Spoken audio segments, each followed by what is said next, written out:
Good morning, everybody. I thought today it would be fun if you walk with me to the hospital.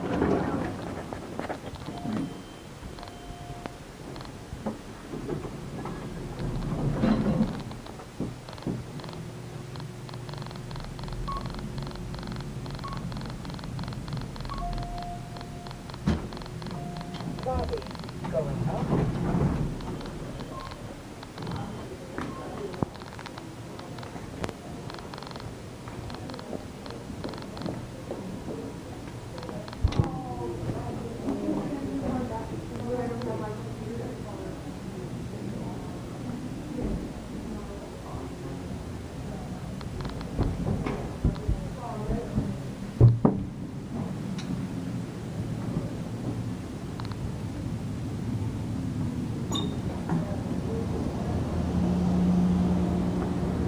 So, good morning, everybody. Yes, again, this is me walking to the hospital. I thought this would be a good way to save time and give you an insight to what has pretty much become my daily morning routine. I have my good old trusty faithful walking stick with me, and yeah, we're on our way. This morning I have an appointment to see the infectious disease specialist. His name is Dr. Ison. And for once I'm not actually going to be going to the Gulta Pavilion. He is in the Arcs Pavilion. So that'll be interesting, something different. Be looking forward to that. And I'm also looking forward to seeing him. Yeah, it should be an interesting meeting. It's hard to find information from a number of sources on how being completely immune suppressed could affect having a neural stimulator. So it'll be good to talk to him, and you know, after a bad first day here, I had a very good second day, and this also, I think, makes me feel an awful lot more confident, because they're really crossing their T's, dotting their I's, leaving no stone unturned. And it means if we get to the point and something does go wrong, Dr. Ison, who is normally called in to consult on these matters, will already have the heads up. He will know me, he will know my history, he will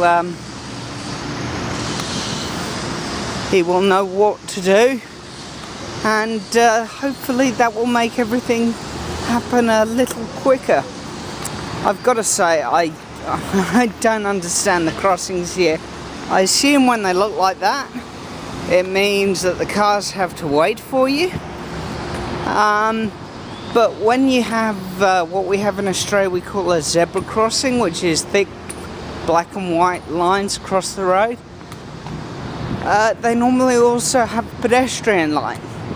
I nearly became pretty stuck the other day because I just saw the pedestrian crossing and I thought, oh yeah, I can cross here. Well, I couldn't.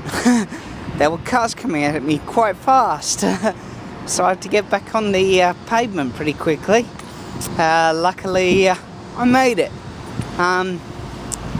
But it's just one of those things you got to be aware of, because your normal mindset just says, oh yeah, this is a zebra crossing, I can cross here, the cars will wait for me.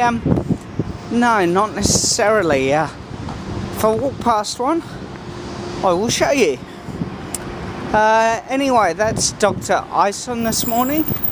That should be interesting. After that, I've got to go and have the lovely blood test that I was supposed to have on Monday. That should be good. I've heard it's 22 vials, but I don't know if it'll be that many. because they took into account the ones I had done in Australia before I left to come here. And yeah, hopefully there won't be quite as many, but we'll have to see. You know, 22 vials of blood, that does seem like, well, it seems like pretty much an armful, you know. But yeah, it's all part and parcel of the game, I guess. After that, I will be going to see the legend himself, Dr. Burt. That again will be interesting. I've heard so much about him and I've read so much about him. I know what he looks like because I've seen his picture 100 times in 100 different places. I've seen him on videos. Yeah, it'll be fun, great to finally meet him. I have been told that I must make sure that I have all my questions and everything like that lined up for him. As I've been told, he doesn't rush it, but he's a busy man, so he's very fast, and if you miss your opportunity, you normally don't get a second chance. So I've been rehearsing what I want to say to him for a while, and yeah, we'll see how that goes. Over there, that's the Prentice Women's Hospital. That's actually, I think, where I'll be coming to have my stem cells infused. Currently, that's where Keith is. Keith is another CIDP patient that's just been through the process. And I went and saw him yesterday. We had a great chat. But I'll tell you more about that later. Now here they have the crossing with the light, you can see. But the interesting thing about that is they don't have the zebra crossing on the floor either. So yeah, anyway, where was I? Yes, Dr. Burt. Yes, that should be an interesting meeting. I'm looking forward to that one too. And yeah, I think after I've seen him, it will all start to feel quite real. The other thing that I said in a blog I did the other day was how tall the buildings are here. I mean, just take a look up there. They're huge, all of them. You know, in terms of population, it's really about the same size as Melbourne, but there just seem to be so many more buildings here, and they're all so much taller as well. I mean, I guess Melbourne is quite a good example of urban sprawl. So you do have the city stretching out a long way, and you know, so far I haven't been out of the city at all. So I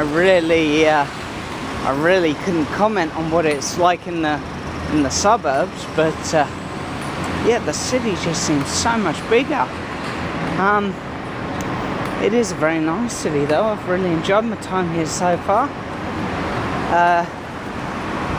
And yeah, it's also a very unique hospital. I mean, in Melbourne you find that the hospitals are all on the outskirts of the city, and there's pretty much one big hospital to the south, being the Alfred. There are two to the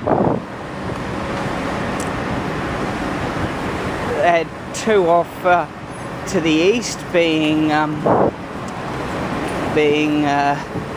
St Vincent's and Epworth, and then there's the Royal Melbourne, which is off to the north.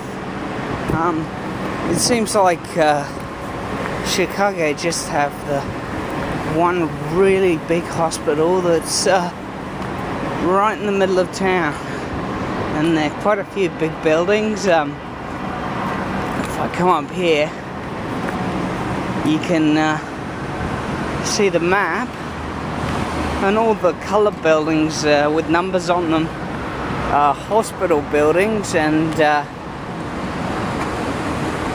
each one of those, see if I can get a better view, there we go,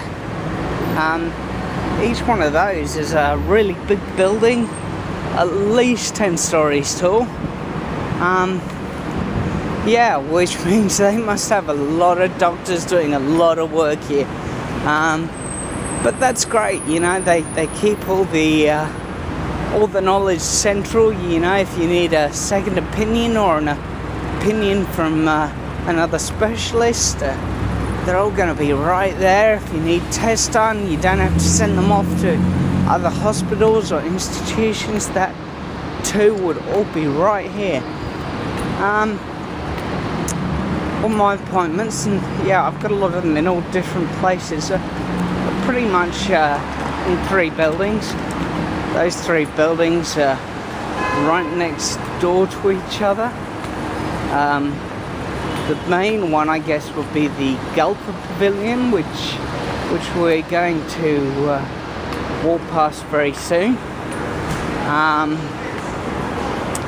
And then we've got the Feinberg Pavilion, which is next door, and the Arcs Pavilion, where I'm going right now. I had to cross the road here, so just bear with me for a second as I clink my way down the curb.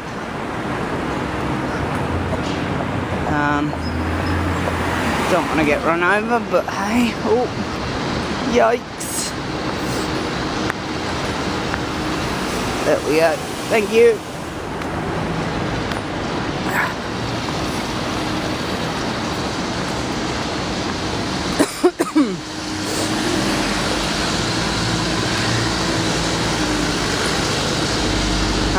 And dead ahead there you will have the Feinberg Pavilion, which looks exactly the same as the Gulter Pavilion.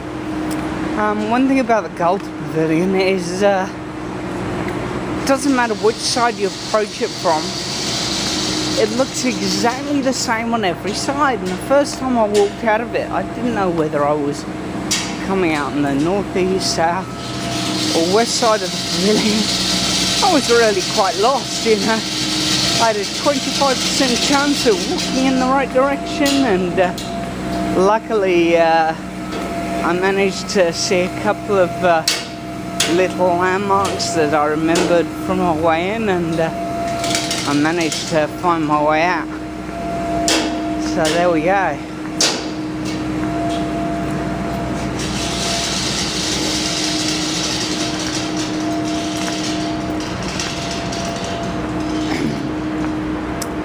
The other thing that's I found quite impressive is doctor's appointments in Melbourne, especially with specialists. You can be waiting sometimes more than 2 hours for. So far, all my appointments have been right on time, and that's been great. I guess they have to be though, because I haven't written my own schedule. They've written it for me. Yeah, that means that if they are late, I'm late for the appointments that they scheduled me. Anyway, I'm going to sign off now. I'm pretty much here. There's the Gulter Pavilion, and that too, well, for a Chicago building it's actually pretty small, but you know, by normal standards, that's a pretty big building, especially for a hospital. Over there, that's the Arcs Pavilion, and that's where I'm going. So I will put this on the net when I get home, and no doubt I'll be in touch with you all then. Stay well, bye.